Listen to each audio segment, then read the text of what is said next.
ಎಲ್ಲರಿಗೂ ವೆಲ್ಕಮ್ ರೀ ಈ ಚಾನಲ್ಗೆ. ನಾನು ಇವತ್ತಿನ ದಿನ ನಿಮಗೆ ರಿಂಗಿಗೆ ಯಾವ ಥರ ದಾರ ಸುತ್ತಬೇಕಂತ ಹೇಳತ್ತೀನಿ. ಇಲ್ಲಿ ಏನು ಕಾಣ್ತೈತ್ಲ ರೀ, ಇದು ಕಾಣೋದು ನಿಮಗೆ ಇದು ಬಾಬಿನ್ ರೀ, ಇದು ರಿಂಗ.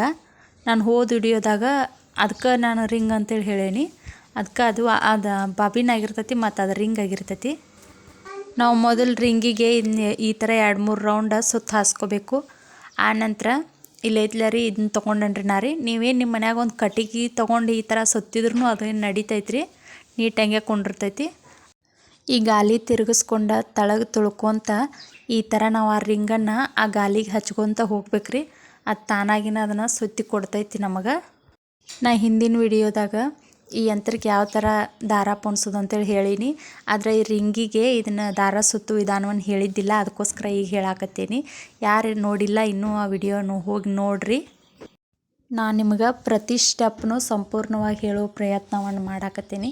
ಯಾಕಂದ್ರೆ ಕೆಲವೊಬ್ಬರಿಗೆ ಹೊಸದಾಗಿ ಏನೂ ನೋಡಲಾರ್ದ ಯಂತ್ರ ತೊಗೊಂಡ್ರು ಅವ್ರಿಗೂ ಕೂಡ ಇಂಥವೆಲ್ಲ ಬರಬೇಕು. ಅದಕ್ಕೋಸ್ಕರ ಈ ಥರ ಫೈನಲ್ಲಾಗಿ ದಾರವನ್ನು ಸುತ್ತಕೊಂಡಿವ್ ನೋಡ್ರಿ. ಇನ್ನು ಇದನ್ನು ಕಟ್ ಮಾಡ್ಕೊಂಡು ಅದು ಬಾಬಿನ್ ಇರ್ತೈತಲ್ರಿ, ಆ ಬಾಬಿನ್ಗೆ ಹಾಕ್ಕೊಂಡು ನಾವು ಅದನ್ನು ಕೆಳಗಿನ ಪ್ಲೇಸಿಗೆ ಅದನ್ನ ಹಾಕಿಬಿಟ್ರೆ ಇದು ಮುಗೀತು ನೋಡ್ರಿ. ಇದನ್ನಿಷ್ಟು ಮುಗಿಸ್ಕೊಂಡ ಇನ್ನು ನಾವು ಯಂತ್ರಕ್ಕೆ ಯಾವ ಥರ ಎಣ್ಣೆ ಹಾಕೋದು ಅಂಥೇಳಿ ನಾವು ವಿಡಿಯೋ ಮಾಡಾಕತ್ತೀನಿ. ಎಣ್ಣೆ ಹಾಕಕ್ಕೆ ಮುಂಚೆನ ಈ ಥರ ನಾವು ಎಲ್ಲನೂ ಕ್ಲೀನಾಗಿ ಒರೆಸ್ಕೊಂಡು ಬಿಡ್ಬೇಕು ನೋಡ್ರಿ. ನಮ್ಮ ಯಂತ್ರನ ಯಾವುದು ಪಾರ್ಟ್ಸ್ ಬಿಡಲಾರ್ದಂಗೆ.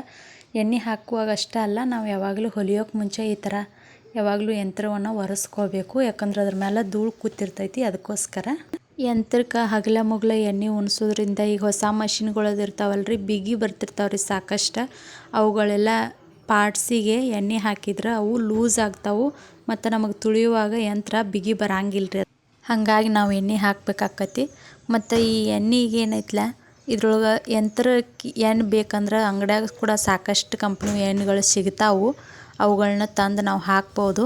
ಇಲ್ಲಿ ನಾನು ಹಂತಕ್ಕಿರೋದನ್ನು ಒಂದು ತೋರ್ಸಾಕತ್ತೇನೆ ನಾನು ನಿಮಗೆ. ನಮ್ಮ ಹಂತಕ್ಕಿಂತ ಎಣ್ಣೆಗಳು ತರಕ್ಕೆ ಆಗಲಿಲ್ಲ ಅಂದ್ರೂ ನಡಿತೈತ್ರಿ. ನಾವು ಮನ್ಯಾಗಿರೋ ಕೊಬ್ಬರಿ ಎಣ್ಣೆ ಸಹ ಇದಕ್ಕೆ ಯಂತ್ರಕ್ಕೆ ಹಾಕ್ಬೋದು, ಏನೂ ಪ್ರಾಬ್ಲಮ್ ಆಗಂಗಿಲ್ಲ.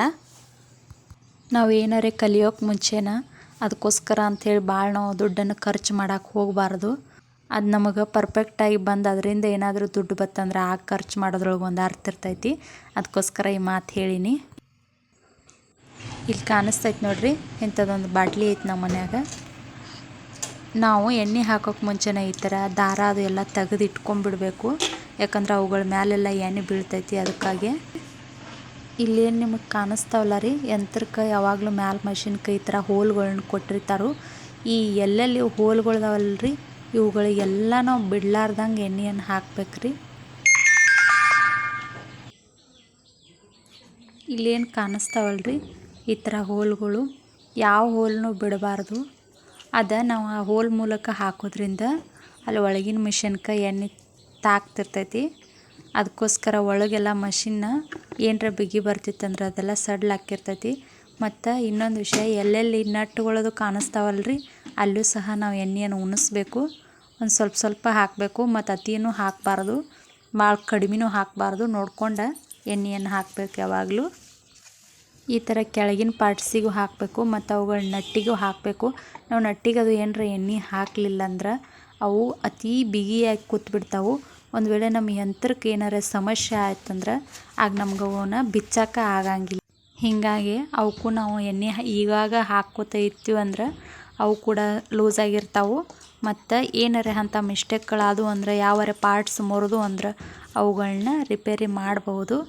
ಇಲ್ಲೇನು ಕಾಣಿಸ್ತೈತ್ಲ ರೀ ಬಾಬಿನ್ ಪ್ಲೇಸ, ಇಲ್ಲೂ ಸಹ ನಾವು ಇದನ್ನು ಬಿಚ್ಚಿ ಎಣ್ಣೆಯನ್ನು ಹಾಕಬೇಕು.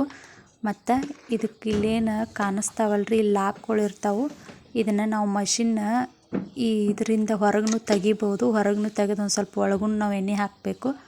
ಫೈನಲ್ಲಾಗಿ ಎಣ್ಣೆ ಹಾಕೋದು ಮುಗಿತ್ರಿ. ಇನ್ನು ಹೊಲಿಯನ್ರಿ. ಹಿಂಗೆ ನಾವು ಯಾವಾಗಲೂ ಎಣ್ಣೆ ಹಾಕಿ ಒಂದು ಸ್ವಲ್ಪ ಅದನ್ನು ಹೊಲಿದು ಇಡಬೇಕು. ಯಾಕಂದ್ರೆ ರೊಟೇಷನ್ದಾಗ ಕುಂಡಿರ್ಬೇಕು. ಈ ರೀತಿಯಿಂದ ಅದರ ಪಾರ್ಟ್ಸ್ಗಳ ಅವಕ್ಕೆಲ್ಲ ಹೋಗಿ ಎಣ್ಣೆ ಟಚ್ ಆಕತ್ರಿ. ಅದಕ್ಕೋಸ್ಕರ ಈ ಥರ ಹೊಲಿಬೇಕು ನಾವು ಯಾವಾಗಲೂ.